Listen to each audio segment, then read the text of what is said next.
got one that can see.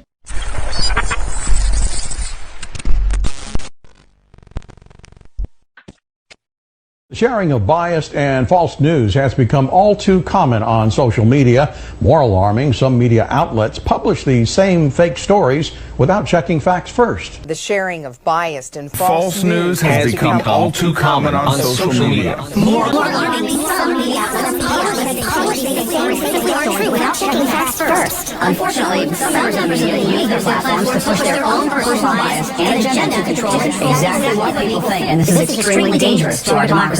This is extremely dangerous to our democracy. Extremely dangerous to our democracy. This is extremely dangerous to our democracy. This is extremely dangerous to our democracy. This is extremely dangerous to our democracy. This is extremely dangerous to our democracy. This is extremely dangerous to our democracy. This is extremely dangerous to our democracy. This is extremely dangerous to our democracy. This is extremely dangerous to our democracy. This is extremely dangerous to our democracy. This is extremely dangerous to our democracy. I saw this plane come out of nowhere and just ream right into the side of the Twin Tower, exploding through the other side. And then I witnessed both towers collapse, one first and then the second, mostly due to structural failure because the fire was just too intense.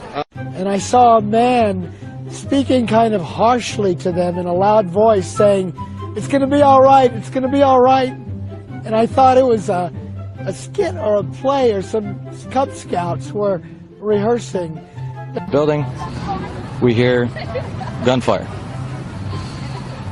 I assume that it's a code red drill because they told us earlier in the day that we're going to be having a code red drill. I assumed it was blanks. I was sitting out the back with a coffee and I just saw a plane come across and was like wobbling like that. It was probably a meter from the roof above me, so I just ran to Dan Murphy's. And then I heard the bang and I looked around. There was just flames and smoke everywhere. You could do. Once we got over the fence, I saw a parking lot actually just behind me over here with work trucks. And typically during a festival, multiple people use a truck and they tend to leave keys. And I was hoping that was the case, and lucked out on the first truck, opened the door and the keys were there, and looked at Jen and said, "Let's go get some people." When gunfire pierced classrooms, Jesse Sanders' instinct was to protect the innocent. So I just ran to the school. And then when I get there, the dude was shooting through the windows. And I said, "Hey, why don't you shoot this way instead, you know?" My friend, yeah, she was, she was the one who pushed me, and we were running, like we were already situated in the, by the bookshelf, and she's like, grab a book. So I took a book. It was a tiny book, but I took a book and I held it up, and I believe maybe the book kind of deterred some of the bullets, so it didn't hit me so badly, but she was the one who gave me the idea. Yeah, she definitely helped a lot. It went in through the back of my head, just right, like kind of in the middle of the back of my head, and then came out right here. So, and I just got back from like basic training from Georgia, so I looked at the guy, I'm like, okay, I'm gonna have to fist fight this guy, and then I didn't know he had a knife, and it was like, it looked like that, like something was sticking out of his hand, maybe the length of my thumb, and then he just came up, I braced myself, side of the head, fell down to the ground. I never went like unconscious or anything, and I felt my head, my hand was covered in blood, my blood was running down my neck and on my shirt. And I looked, there was no like official lockdown or alarm going off. There was no mall security anywhere. Everyone's panicking. And I looked at the people in Victoria's Secret, and they just closed the gate right there, and I'm standing on the outside like, what am I gonna do? You can talk to him, what would you tell him?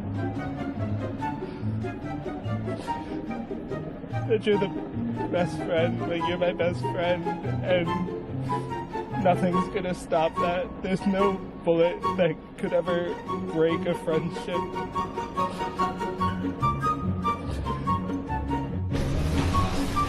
After you kept him from coming back into the door, what happened after that? Well, we had barricaded the door. I used my foot. I had tennis shoes on. Some lady came looking for her son. I hope he's not one of the children.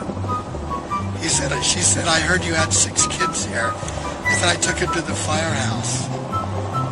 Her face looked frozen in pain. I've never seen anything like that. Her face looked like it was stone. I said, "What is your child's name?" And she gave me the name. I have to find out about that kid. And I'm pissed. Because my daughter I'm not going to see again. She's not here. She's not here.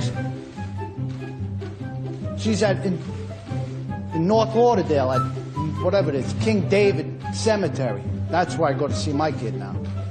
This is a club that nobody wants to be in. And please, could we do something with the assault weapons so that we could stop this club from ever getting any new members? It was on that Wednesday afternoon. He was in Holocaust Studies class on the first floor of the freshman building when bullets started to fly. Desk. Did any bullets get into your classroom? Yes, many bullets were shot through my class. I believe 4 people were shot in my class, and 2 people actually did pass away in my class, right in front of me. I didn't shoot the shooter, but I saw like the shots and everything. I hear.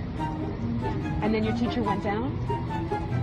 He was just shot and like fell down.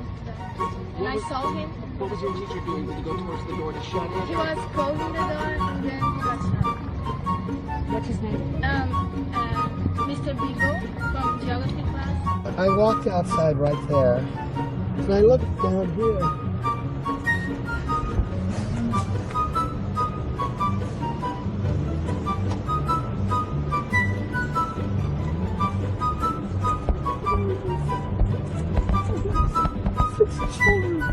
They were sitting there. They were sitting there. And I had no idea why they were there. My nephew, he acted as a coward, and he took a lot of innocent lives. But I'm sorry, man. During the confrontation, the church usher was pistol whipped. There was a significant struggle between the two. During the struggle, the gunman shot himself. Police still partly on fire when these pictures were taken. What? And there have been multiple injuries. We have one of the witnesses here, Emma, who will, yes, one of the survivors who is going to. And we were Did you hear the blast? No. No. No one. I don't think any. Unless you were in the carriage, you wouldn't have heard it because, yeah, no, just screams, running.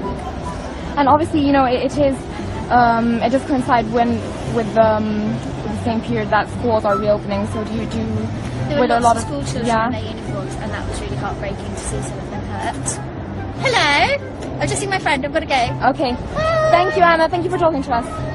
Keep her down, and she was just so disoriented. I just remember her just like looking around because she was asleep, just looking, thinking what's going on, and just trying to keep calm so that she didn't start freaking out even more. And it was just so scary, and her face just... I can understand an innocent night where you take your children to the theater and cheer. I was trying to be calm. You were going to lose your life that night, Jarrell? I'm sorry, can you repeat the question? Jarrell, did you think you were going to lose your life that night? My life definitely flashed before my eyes at that moment. It was, it's hard to say because when I first was hit, that's when it got very real for me. Special guest, Jean Rosen. Nancy, I want to be with these children. I want to read to them. I want to show them there's light away from the darkness. I want to be their grandpa, their uncle, Jean, whoever. I want to spend time with them as much as they will allow and their parents will allow. I want them to come to my home. And I just want to love them. I do see people burnt, people's hair singed, clothes covered in something that looked like white cotton or a white foam or something, so maybe something exploded, but they seem to be covered in lots of debris, possibly from that. Parent, and then the second child came out, and she was the sole survivor from the other class, and she was absolutely head to toe covered in blood and flesh, just hanging on her whole body. And her mother was in that parking lot that day, luckily, but when I saw her, I knew that it wasn't just a shooting, it had been a massacre. If that weapon had been in place, he wouldn't have had that gun. But what happened instead, what happened 22 decades ago was that the assault weapons ban was left to expire. And they had started at that time, the CDC had started researching on ways to prevent gun violence. And what happened instead was that the NRA and the NSSF got a hold of some of our elected officials, and they were able to get them to stop trying to find out ways to get information to prevent gun violence. Well, we weren't looking. We weren't paying attention. They changed the laws. They let these things expire. Susan, the president... Because we had a fire alarm earlier that day, and that was a drill. So we thought this was a drill too, just another one. Because we have a lot of fire alarms, a lot of fire drills at the school. After we heard the first gunshot, we initially thought it was a drill. Actually, that was a bad choice. Actually, that was a bad choice because the janitor... Sorry. It's okay. You're fine, David. You're fine. Honestly, when I was going out, I was kind of in... When I was going out, I was in shock. Just saying, I don't know how to put this in perspective. So most of my friends that made it out, one of them went into a bathroom in the same, I believe, in the same hallway as the shooter. Oh, hold on. One of them went into the same bathroom, I believe, as the hallway shooter. He was in there at the same time, and he was in the bathroom, and he didn't know if he was going to live.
propaganda.